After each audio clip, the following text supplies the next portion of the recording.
But And we're live, man. Friday Night Five. Friday Night Five with Scotty Holmes back for another season. Looking forward to it. Yeah, With check out that new hat. You got to dip that hat See down. that? Look at that beauty, man. That's a fish finder. Pemberton Fish Finder. Pemberton Fish Finder. The new hat for the new season. New logo. The new logo. Looking Yeah. good. I like my old hat, but I definitely have to get a new one too. Still got the tag on that one. I guess Yeah. Okay. I'll cut it off after.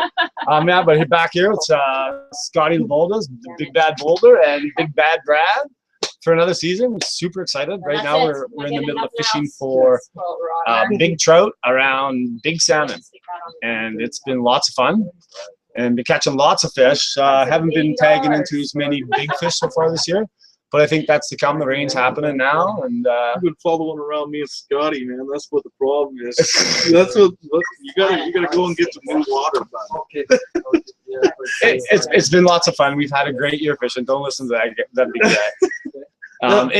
We've had a very dry summer in Whistler and BC as a whole. So the rivers have been super low. We went for months on end at 30 degrees or better every single day. So it was fishing was good early and late, but the daytime was just a little bit slow. So that being said, we're tying eggs. We're tying eggs for catching trout, and I think maybe next week I might not tie a steelhead egg because it's going to be steelhead season soon, and I want to do some nymphing for some steelhead this year, and nothing better to catch them on than an egg pattern. You got it. Coho is just around the corner too. And Coho is just around the corner. So, but right now we're tying eggs. Before, I think next week we were planning on doing scud wars because we finished off wanting to have scud wars and we never did. But that's probably to come soon in the future. So what are we tying today, Scotty? We're tying what I'm calling, it's my tungsten bead dubbing egg. And I'm doing it with laser dubbing, 2 types of laser dubbing, a 5/32 tungsten bead, and a Tiemco number 10 2457 hook. You don't want to keep banging the counter because it's like earthquake every time you hit it. Okay, yeah, sorry. So we are up higher, we're down low. No, we're down low. We're down low. Okay, yeah. So we're using 2457, but it's in a size 10, not in a size 12. I don't know where that package is right now. And we're using a little bit of Senso's laser dub. And we're using these beads from Hairline Dubbing. They're called plummeting tungsten beads. Plummeting because they get down. Because they get down. Like there's a little picture, or you can see the little picture of that. They made a song about those. Like it goes, get down, get down. Yeah. And they were talking about those beads right there. They were, but those beads are super heavy. Using a tungsten bead really takes away from having to add any extra weight or anything to the pattern. All right, let's show how it's done, buddy. Okay, let's go. And the nice thing about these ones, the reason I started tying these patterns is because I was finding that my yarn patterns were falling apart. Not necessarily coming off the hook, but just trailing or falling back, or after you catch three fish, 4 fish on them, and they just weren't standing up as well. Where these dubbing patterns, they seem to get better because they get shredded a little bit, and then they leave these little trailers behind.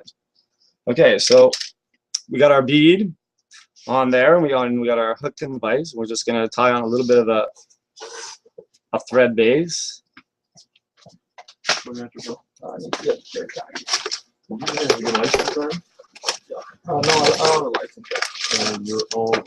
Sorry, I should have had my scissors ready.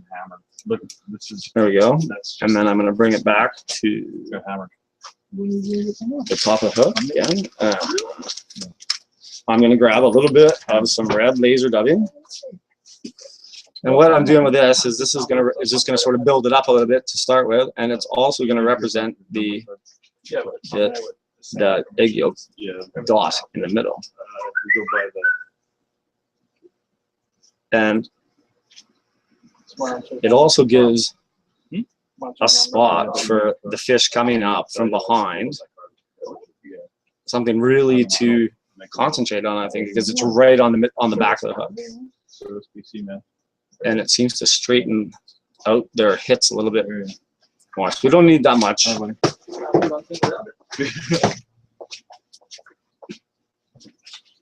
And I'll just sort of lock it down because I'm really just looking for the end bit. The rest of it I'm going to cover up with my orange dubbing. Man, you sure can cruise through these patterns, can't you? What's that? You can really cruise through these patterns, can't you? Are these colors that you like to use? The hot red and the orange contrast? Yeah, right now, I mean, I've tied this, I tie it with pink also. I still use the red as my base. Yeah. Kind of just bleaches through a little bit, does it? Yeah, it leaches through. Well, it provides the little red dot. Not in the typical spot where everybody else is tying it, but it's still there. And once you can sort of pick some of those little red fibers out, so they're trailing behind too, if you'd like. It was just something I tried, and you know what? It worked. It worked really well.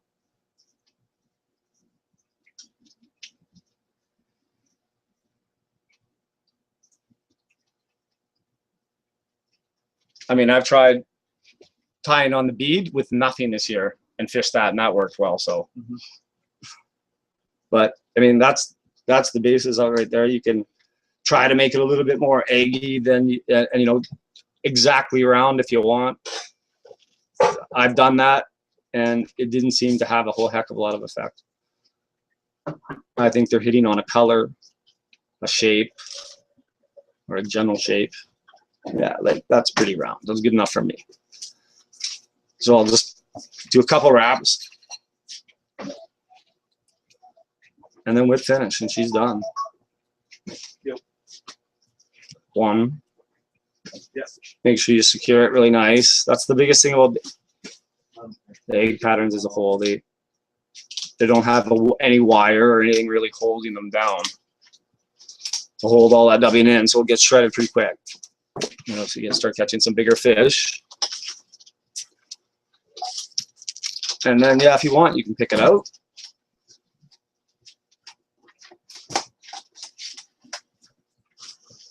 No, I don't do that usually. I just leave it because it's going to get shredded anyway. And there you have it. That's a dubbing egg with a tungsten bead. Sexy.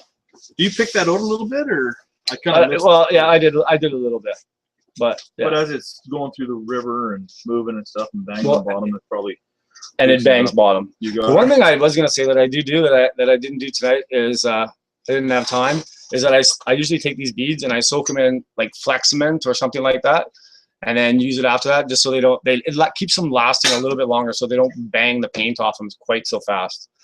Because one day of not even a day fishing it, and half a day, whatever, it'll bang all that paint off there like nothing. But it still seems to work. I've been fishing them silver when it's part of your key component of it, because basically your bead is making your egg there, right? Yeah. And that's basically the reason why I soak them in Flex Cement or whatever. You can put a bit of UV cement. You could put some nail polish on it.